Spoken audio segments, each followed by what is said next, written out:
So we have already discussed the vitamins, fat soluble vitamins and the water soluble vitamins also. So in this part I am explaining the recommended dietary allowance of vitamins की हमें कितना consume करना चाहिए. हमने vitamins के functions कर लिए हैं, उनके sources कर लिए हैं.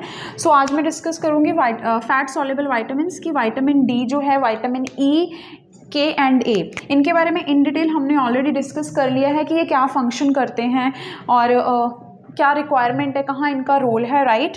So if I talk about the vitamin D, मैंने यहाँ रिकमेंडेड डाइटरी अलाउंसेस लिखे हुए हैं कि कितना चाहिए. रिकमेंडेड डाइटरी अलाउंसेस की कितनी मिनिमम रिक्वायरमेंट होती है हमारी बॉडी में इन विटामिन्स की. सो अगर मैं विटामिन डी के बारे में बात करूँ तो इन्फेंट्स के केस में, जो बहुत छोटे बच्चे होते हैं उनके केस में it is 400 international unit. And in case of children जो कि बिलो 18 हैं, 18 ईयर्स से उनकी एज छोटी है, सो उस केस में it is 600 international unit. And in case of adults they are above 18 और इन द एडोलेसेंस स्टेज, उनके केस में भी it is 600 international unit. And men and women who are जो 30 की एज में हैं, 30 प्लस हैं, उस केस में it is 600 international unit. So vitamin D की इतनी रिक्वायरमेंट चाहिए. अभी हमने सोर्सेज ऑलरेडी डिस्कस किए हुए हैं, जस्ट एक क्विक रिविजन के लिए.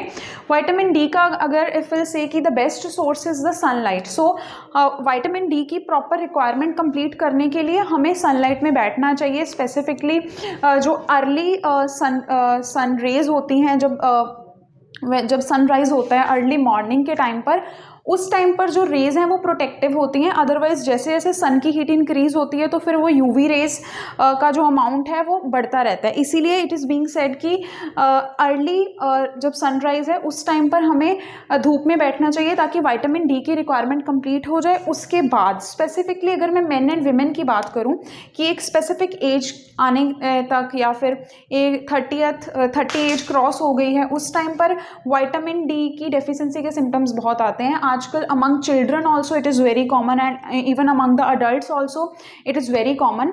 सो उसके लिए कुछ लोग जो हैं वो सप्लीमेंट्स प्रेफर करते हैं, but we should definitely consume D will say कि एक प्रॉपर नरिश्ड डाइट लेनी चाहिए ताकि हमारी बॉडी के अंदर जो है किसी भी विटामिन की डेफिशिएंसी ना आए.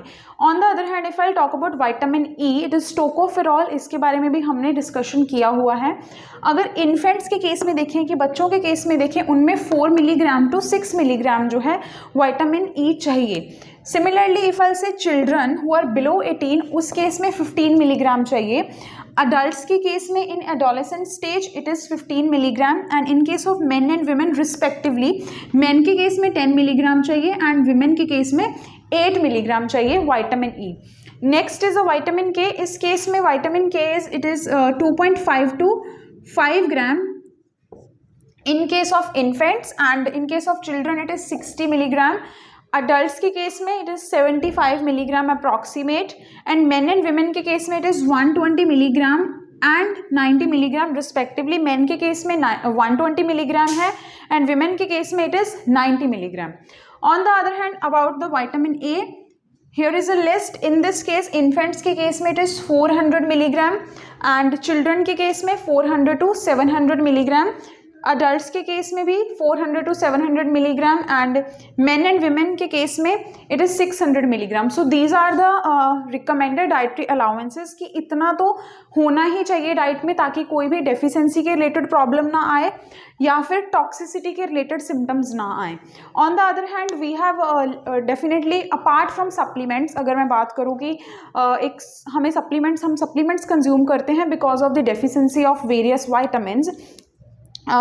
That is the personal choice definitely, but we should try to cure those deficiency symptoms with the help of the dietary sources, right? Because natural अगर organic food या natural sources के ऊपर हम rely करेंगे तो जो ये deficiency symptoms हैं इन vitamins के वो जल्दी cure हो जाएंगे.